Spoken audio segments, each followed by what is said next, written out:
மலையினில் இருப்பதாக எண்ணி மக்கள் தொழுதிரினும் நான் வாழும் இடம் மௌனம் மூச்செடுக்க கற்ற இடமே.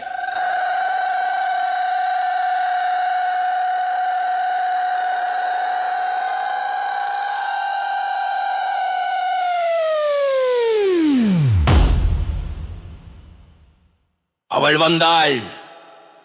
அழகு என்று அல்ல, அது கவனச்சிதறல். பக்தி என்று அல்ல, பக்தி இன்னும் கேட்கிறது. ஒலியாக இருந்ததை மறந்த ஒரு ஸ்வரமாகவே வந்தாள்.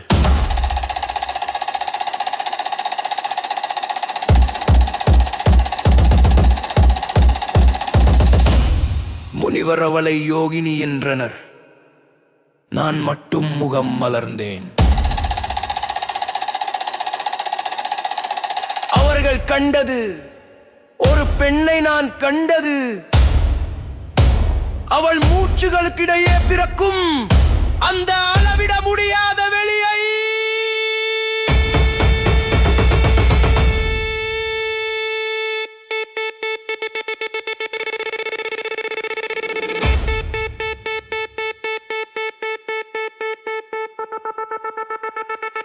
ஆசையை அவர் வெல்லவில்லை. ஆசையே அவளை தேடி அணுக முடியாத அளவு அவள் விரிந்திருந்தாள்.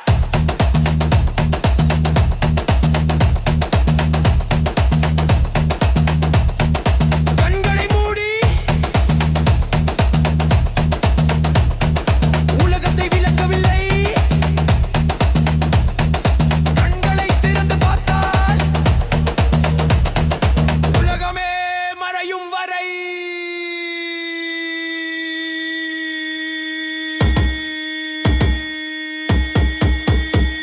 அவள் நடந்த போது பூமி அவள் நிறையை தாங்கவில்லை. அவள் அசைவின்மையை தாங்குவதற்கே பூமி தன்னை கடன் வாங்கிக் கொண்டது.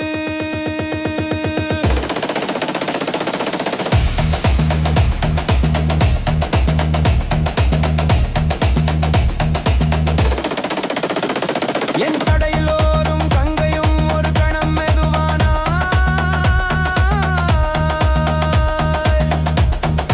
இமயத்தின் மடியில் எண்ணங்களாக இருந்த ஆறுகளை நினைவு கூர்ந்தது போல.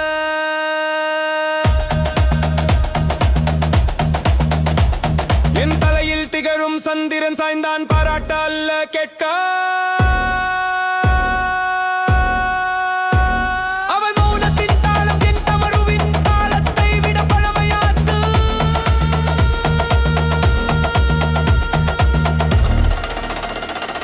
தீயின் முன் கற்பூரம் கரைவது போல, நாவின்றி மந்திரம் ஒலிப்பது போல,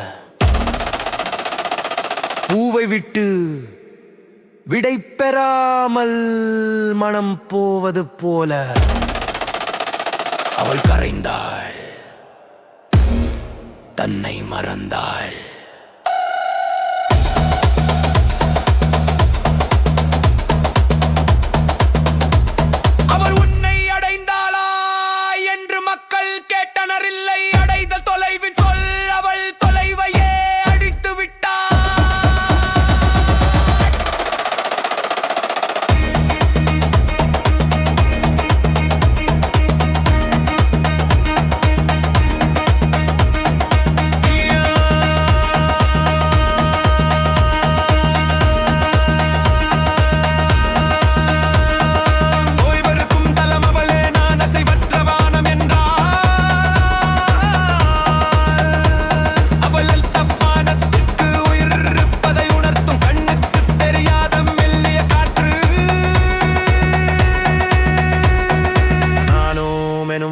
பிரணவ ஒலி என்றால் நான் பிறப்பதற்கு முன் இருந்த மௌனம் அவளே.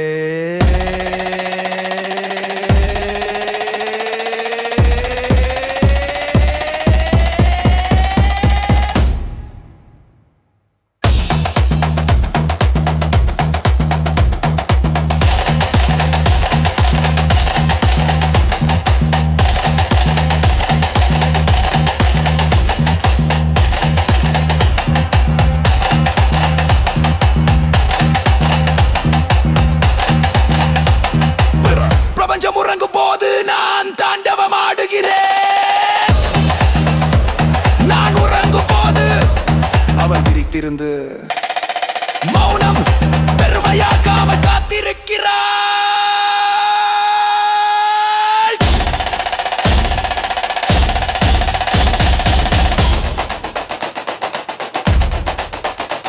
அவள்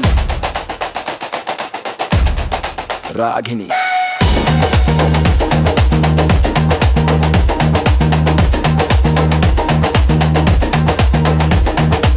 ஆடுவதால் அல்ல